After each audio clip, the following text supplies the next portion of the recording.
बड़ा सुंदर तिथि है नाग पंचमी, इसलिए इसका भी थोड़ा सा प्रकाश डालते हुए फिर कथा को प्रारंभ करें। हमारी माता बहनों के लिए तो बहुत विशेष त्योहार है नाग पंचमी। माताओं के लिए नाग जो है वो भाई का रूप होता है। वो कहानी सुनते होंगे आप लोग, लेकिन वास्तव में नाग पंचमी कब से मनाई गई, कैसे मनाई गई, क्यों मनाना चाहिए, ये भागवत का ही प्रसंग है। जिस समय तक्षक सर्प ने जब परीक्षित को डस लिया था तो उसके बेटा जन्मेजय ने यज्ञ करवाया और ऐसा वेदवादी ब्राह्मणों को आदेश दिया कि ऐसे मंत्रों का उच्चारण किया जाए कि यहाँ पूरा नाग सर्प समाज पूरा इस यज्ञ कुंड में आके भस्म हो जाए। ये सब कथाएं आपने सुनी हैं। आखिर नाग जैसा हमारा हितकर कोई है नहीं कि नाग न हो तो तमाम इस धरती पर कीड़े मकोड़े दुनिया भर के आपको पैर रखने के लिए जगह न मिले। ये नाग जो है केवल छोटे मोटे कीड़े मकोड़े उनको ही खा करके अपना पेट भरते हैं। नाग न हो तो सांस लेना हमारा दुर्लभ हो जाएगा। ये सांस भी हम ले रहे हैं तो नागों की वजह से ले रहे हैं। जितनी भी धरती पर कार्बन डाइऑक्साइड है ना, वो नाग ही अपने सांसों के द्वारा उसको खींच लेते हैं। अगर नाग नहीं हो तो कार्बन डाइऑक्साइड से ऐसी स्थिति बन जाएगी वायुमंडल में कि सांस लेना दुर्लभ हो जाएगा। इसलिए नाग हमारे लिए बहुत हितैषी हैं। और वो हवन कुंड में आने लगे, लेकिन इतने सर्पों का वहां पर अत्याचार हो गया। लेकिन जिस सर्प ने उसके बाप को काटा वो सर्प नहीं आया, तक्षक सर्प। वो इंद्रासन से जा लिपटा। जन्मेजय ने ब्राह्मणों से कहा कि ऐसे वेद मंत्रों का उच्चारण करो कि उस तक्षक सर्प इंद्रासन के सहित हवन कुंड में आ जाए। और आखिर ऐसे वेद मंत्रों का आह्वान किया गया कि इंद्रासन सहित तक्षक हवन कुंड में आ गया। लेकिन ब्राह्मणों ने कहा कि राजन, यहीं पर इस यज्ञ की पूर्णाहुति करनी पड़ेगी।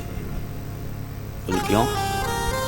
तक्षक अमृत पी चुका है, अमृत पीने वाले की मृत्यु नहीं होती। और वेद मंत्रों के द्वारा अगर इसकी मृत्यु नहीं होती है तो वेद मंत्रों की महिमा चली जाएगी, और मृत्यु हो जाती है तो अमृत की महिमा चली जाएगी।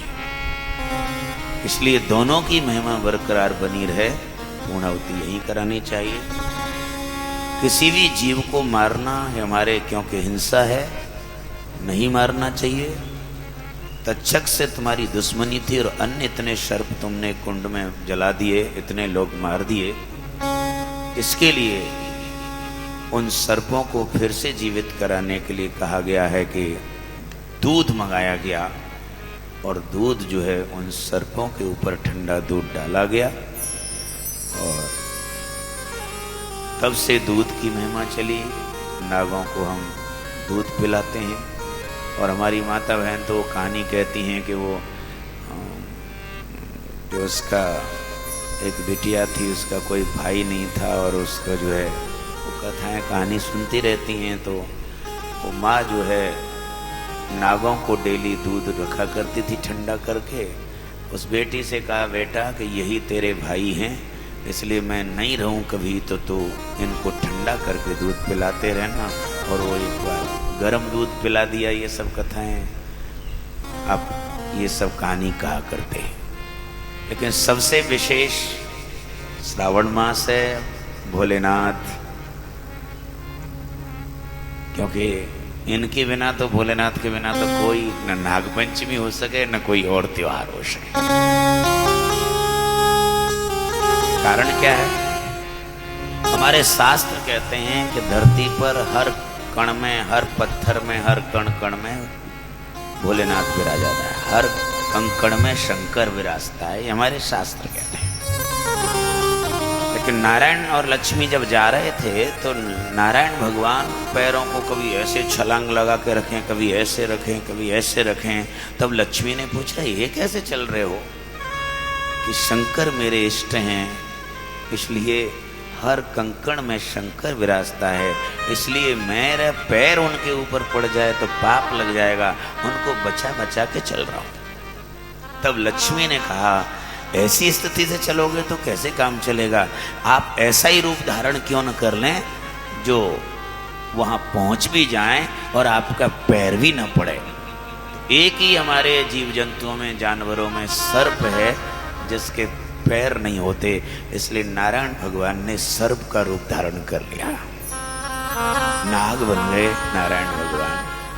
लेकिन नाग बनने के बाद भी आपने देखा होगा वो ऐसे ऐसे ऐसे ऐसे चलते हैं, यानी फिर भी भले ही उनके पैर नहीं हैं तब भी हर कंकण को बचा रहे हैं कि मैं उनके ऊपर नहीं आ जाऊं, क्योंकि हर कंकण में शंकर विराजता है।